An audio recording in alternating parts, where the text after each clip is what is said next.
ଜାନୁଆରୀ 1 ପୃଥିବୀର କୌଣସି ଦେଶ ଜାତି ଧର୍ମ ବର୍ଣ୍ଣ କାହାର ବି ନୂଆ ବର୍ଷ ନୁହେଁ।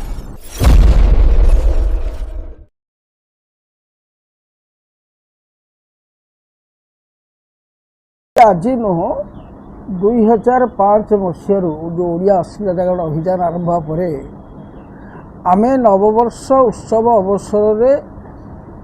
ଆମର ଭାଇମାନଙ୍କୁ ଆମ ନବବର୍ଷ ସମ୍ପର୍କରେ ସଚେତନ କରେଇ ଆମ ନବବର୍ଷର ଯେଉଁ ମହନୀୟତା, କାରଣ ଆମର ନବବର୍ଷ ମହନୀୟ ମହାବିଷୁବ ପଣା ସଂକ୍ରାନ୍ତି, ମହାବୀର ହନୁମାନ ଜୟନ୍ତୀ, ମେରୁ ଉପବାସ ଏବଂ ସୂର୍ଯ୍ୟଙ୍କର ଗତିପଥର ପରିବର୍ତ୍ତନ ଦିବସ, ଜ୍ୟୋତିଷ ଶାସ୍ତ୍ରର ପ୍ରଥମ ଦିନ ବା ମେଷ ରାଶି ପ୍ରତିପଦା, ବହୁବିଧ ଦୃଷ୍ଟିକୋଣରୁ ସାମାଜିକ ବୈଜ୍ଞାନିକ ଦୃଷ୍ଟିକୋଣରୁ ଆମ ନୂଆବର୍ଷ ହେଉଛି ମହନୀୟ। ହଜାର ହଜାର ବର୍ଷ ଧରି 444 ବର୍ଷ ତଳେ ପୋପ୍ ଗୋଟେ ଘୋଷଣା କଲେ ଯେ ଜାନୁଆରୀ 1 ନୂଆବର୍ଷ ପାଳନ ହେବ। 1886 ମସିହାରେ ଭାରତବର୍ଷରେ ଗେକ୍ କଲାମ ଆରମ୍ଭ କଲେ। ସେଇଦିନ ଠାରୁ ଜାନୁଆରୀ 1କୁ ନୂଆବର୍ଷ ପାଳନ କରି ଡିସେମ୍ବର 31 ରାତି 12ଟାରୁ ଶୂନ୍ୟ ରାତ୍ରି କରି ମଦ ମାଂସ ଭକ୍ଷଣ ପୂର୍ବକ ଉଦଣ୍ଡ ନୃତ୍ୟ କରି ପରସ୍ପର ଭୂମିଚୁମ୍ବନ ପୂର୍ବକ ହାପି ନ୍ୟୁ ଇୟର କହିବା ଏବଂ ସରକାର ମଧ୍ୟ ସମସ୍ତ ପ୍ରକାର ଯୋଜନା ଏପରିକି ପ୍ରଭୁ ଜଗନ୍ନାଥଙ୍କୁ ରାତି ଅନିଦ୍ରା କରିକିରି ଡିସେମ୍ବର ରାତି 31 ରାତି ଅନିଦ୍ରା, ଜାନୁଆରୀ 1 ରାତି ଅନିଦ୍ରା। ଜାନୁଆରୀ 1 ପୃଥିବୀର କୌଣସି ଦେଶ ଜାତି ଧର୍ମ ବର୍ଣ୍ଣ କାହାର ବି ନୂଆ ବର୍ଷ ନୁହେଁ। ଏକ ପଞ୍ଚିକା ପରିବର୍ତ୍ତନ ଦିବସ। ଅଥଚ ଆମ ନୂଆବର୍ଷରେ କେହି କିଛି ନ କରି ଜାନୁଆରୀ 1କୁ ଆମ ଭିତରେ ଯେଉଁ ଗୋଲାମୀ ମାନସିକତା ତାକୁ ମୁଁ କହିବା କଥା ହେଲା, ନବୀନ ଓଡ଼ିଶା ଘରେ ଜଣେ ବିଦେଶିନୀ ଭଡ଼ାଟିଆ ଆଣ୍ଟି ଅଛନ୍ତି। ତମେ ତାଙ୍କର ଶାନ୍ତିପୂର୍ଣ୍ଣ ସହାବସ୍ଥାନ ପାଇଁ ସେ ଆଣ୍ଟିଙ୍କର ହାପି ବାର୍ଥଡେ କରି କେକ୍ କାଟି ବିୟର ପିଇ ଚିୟର କରୁନ, କିଛି ଆପତ୍ତି ନାହିଁ। ମାତ୍ର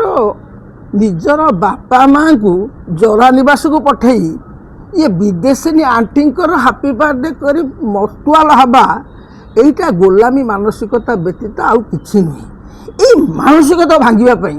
ଆମେ ଗୋଟେ ଅଭିଯାନ କରିଛୁ ଏବଂ ଆମେ ସଫଳ ବି ହେଇଛୁ। ଆଜି ବିଗତ 20 ବର୍ଷ ଧରି ଆମେ ଯେତେବେଳେ ଆମର ଲୁପ୍ତ ପ୍ରାୟ ଲୋକକଳା, ଲୋକଗୀତ, ଲୋକନାଟକ ଯାହା ହେଉଛି ଆମର ନିଜସ୍ୱ ସଂସ୍କୃତି, ଯେଉଁଟା ହିଁ ଅସ୍ମିତା, ଯେଉଁଥିପାଇଁ ଆମେ ଅସ୍ମିତା ଜାଗରଣ ଅଭିଯାନ ଆରମ୍ଭ କରୁ 2005ରୁ। ଆମର ପାଲା ସାହିତ୍ୟ, ଆମର ସଂକୀର୍ତ୍ତନ, ଆମର ଗୋଟିପୁଅ ନାଚ, ଆମର ଛଉ ନୃତ୍ୟ, ଆମର ପ୍ରହ୍ଲାଦ ନାଟକ, ଆମର ଦାସକାଠିଆ, ଏସବୁ ଆମର ଯେଉଁ ନିଜସ୍ୱ ସଂସ୍କୃତି ଯେଉଁ ଲୋପ ପାଇଛି ତାକୁ ପୁନରୁଦ୍ଧାର କରିବା ଏବଂ ବିଶେଷ କରି କାହା ନାଁରେ ନା ଯେଉଁ ନଦୀ ଲୁପ୍ତ ହେଲାଣି କିନ୍ତୁ ଯାହାକୁ କୁହାଯାଉଥିଲା ନଦୀ ମନ୍ଦାକିନୀ ଅମନ୍ଦ ଗାମିନୀ ରଣପୁର ରାଜ୍ୟ ବନ ବିହରିଣୀ, କେତେ ପବିତ୍ର ଥିଲା ବୋଲାଗୁଣି ନଦୀ। ତେଣୁ ଯେଉଁଟା ଲୁପ୍ତ ତାକୁ ପୁଣି ଉଦ୍ଧାର କରିବା ପାଇଁ ଆଜି ଦୟା ନଦୀ ଯେଉଁ ଦଧିଭଦ୍ରା ସେ ଆଜି ମୃତ ପ୍ରାୟ, ତାର ପୁନରୁଦ୍ଧାର ପାଇଁ ଗଙ୍ଗାବତୀଠୁ ଆରମ୍ଭ କରି ବହୁ ନଦୀ ଆଜି ତ ଏପରିକି ତ ମହାନଦୀ ଆଜି ମୃତ ହେବାକୁ ଯାଉଛି, ଆଉ କାହା କଥା କହିବା। ତେଣୁ ଏଇଭଳି ଏକ ଅବକ୍ଷୟୀ ଲୋକଚରିତ୍ର ଏବଂ ଅବକ୍ଷୟୀ ପରିବେଶକୁ ଗୋଟେ ପରିବର୍ତ୍ତନ କରିବା ପାଇଁ ଇଏ ଆମର ଏକ ସାଂସ୍କୃତିକ ଅଭିଯାନ। ତେଣୁ ତମେ ଯୁବକ, ତମେ ଜଣେ ସମର୍ପିତ ଯୁବ ପ୍ରତିଭା, ବିଶେଷ କରି ପୂଜ୍ୟ ପୂଜା ପ୍ରାଣ, ପିତୃମାତୃ ସେବା କରିବାର ପ୍ରାଣ, ମାଆଙ୍କୁ ନିଜର ପୂଜା କରିବାର ପ୍ରାଣ। ତେଣୁ ତମ ମାଧ୍ୟମରେ ଆମେ ପୃଥିବୀର କୋଣ ଅନୁକୋଣରେ ଥିବା ପ୍ରତ୍ୟେକ ଓଡ଼ିଆଙ୍କୁ ଆଜି ନବବର୍ଷର ଶୁଭାବସରରେ ଶୁଭାଭିନନ୍ଦନ ଜଣାଇ ପ୍ରଭୁ ଜଗନ୍ନାଥଙ୍କ ନିକଟରେ ପ୍ରାର୍ଥନା କରୁଛୁ ସମସ୍ତଙ୍କର ସପରିବାର ବର୍ଗଙ୍କର ସକଳ ଶୁଭନାଶ। ନୂଆବର୍ଷ ପ୍ରଭୁଙ୍କ ଆଶୀର୍ବାଦରେ ସପରିବାର ବର୍ଗଙ୍କ ପାଇଁ ବହନ କରି ଆସୁ ସୁଖ ଶାନ୍ତି ପ୍ରଗତି ସମୃଦ୍ଧିର ସୁବାର୍ତ୍ତା, ଏହା ହିଁ ଆମେ ପ୍ରାର୍ଥନା କରୁଛୁ। ଏବଂ ଆଜି ଆମେ ହଜାର ହଜାର ସଂଖ୍ୟାରେ ଏଭଳି ଭାବରେ ଡାକରେ ପଠୁଛୁ, କାରଣ ଆଜିକାଲି ଏ ଡାକଟି ଲୁପ୍ତ ହେବାକୁ ବସିଲାଣି। ଆଜିକାଲି ସଂଗୋଷ୍ଠୀ ଯାହାକୁ ହ୍ୱାଟ୍ସଆପ୍ କହୁଛନ୍ତି, ଆଜିକାଲି ଯେଉଁ ନଭବାର୍ତ୍ତା, ଇମେଲ୍, यही सब माध्यम मुखपुस्तक फेसबुक माध्यम आम घरे थी पत्नी को हापी बर्थडे करी चित्र उत्तोलन कर चित्र पकई स्थिर चित्र पकई जे पाखे अच्छे अथच आम यही माध्यम जनाऊे तेणु आम समस्त को यही माध्यम जनइबू जे आमर नुआ वर्ष पवित्रता भितर अच्छी समस्त को अभिनंदन जनइबू एवं द्वितीय कथा से दिन पाला संकीर्तन सबू आम जो लोककला तार प्रतिनिधित्व करुवा व्यक्तित्व मानक नहीं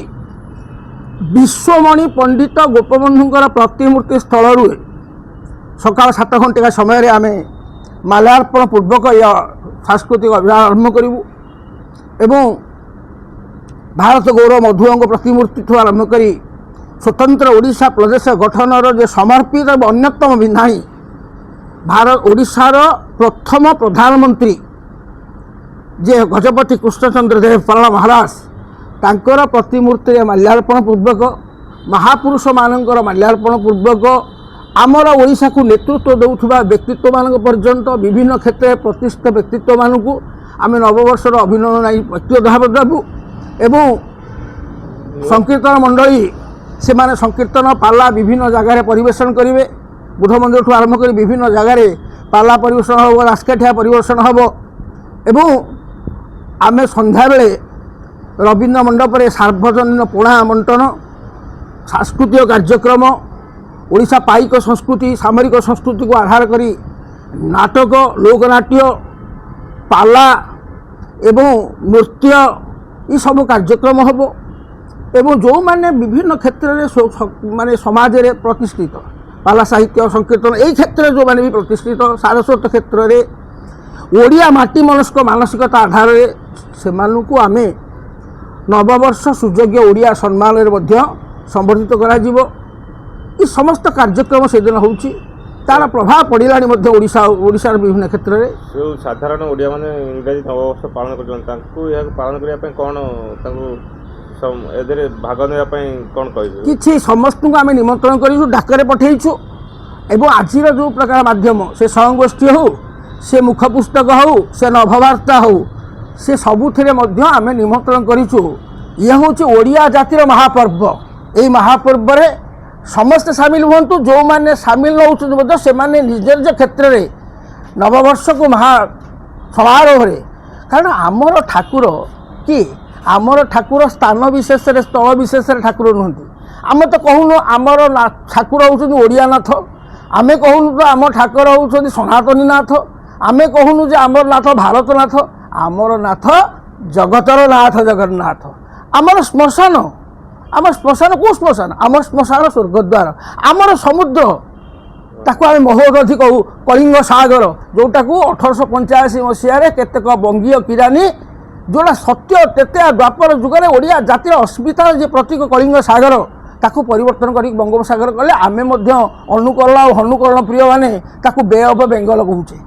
आमर जो कलिंग सागर तार जो नामकरण हो बा आमर कविराज जयदेव आम लड़ई कर कविराज जयदेव को छड़े नौले बंगाली माने ताकू पुणी आम बौद्धिक लड़ई करी से माने निजे स्वीकार कले कविराज जयदेव होते ओडिया कवि आज भी एपर्यंत आम सफल होइनु गौतम बुद्धंकर जन्मस्थान हूँ ओडिशा कपिलेश्वर ताकू लड़ई चली आम भी आम प्रमाणित कर सारू चैतन्य घर हूँ जाजपुर तांकर प्रकृत ना विश्वम्बर मिश्र तुलसीदास जड़े ओडिया कारण तांकर प्रथम गुरु हूँ नरोत्तम दास जड़े ओडिया यौवनर गुरु शिशु अनंत दास से ओडिया से विवाह करते स्वर में ताहा समस्त प्रामाणिक तथ्य सत तुलसी ओडिया कालिदास पर्यटन जिते ओडिया प्रतिभा प्रतिपादित करवा ये आम लक्ष्य आगर कथा ये जो पहले जो जागरण आने चेष्टा कर ओडिया नववर्ष पालन माध्यम कौन कहे जो धीरे धीरे जो लोप पाई जाऊँ संस्कृति को कमी पुनरुद्धार माने इंग्रेज समय जमी गढ़ाई आमर उत्कल सम्मिलनी है कि जेकोसी होता से सब अबिका अवक्षय मुखी पुणी केमी रिवाइव कर वर्ष पूरी ये शुण 2036 आम एपर्यंत 90 वर्ष भितर उत्कल पूर्णांग उत्कल कर ना आमर उत्कलर गोटे अंग छेदन होकर भी आंध्र प्रदेश रही आउ गोटे अंग छेदन होकर बर्तमान छत्तीसगढ़ आगुरी थिला मध्यप्रदेश में आउ गोटे अंग छेदन होकर पश्चिमबंग जो मेदिनीपुर जो मैंने जेना मैंने जाना हो महांती मैंने माइती हो आउ बड़ अंग प्रमुख अंग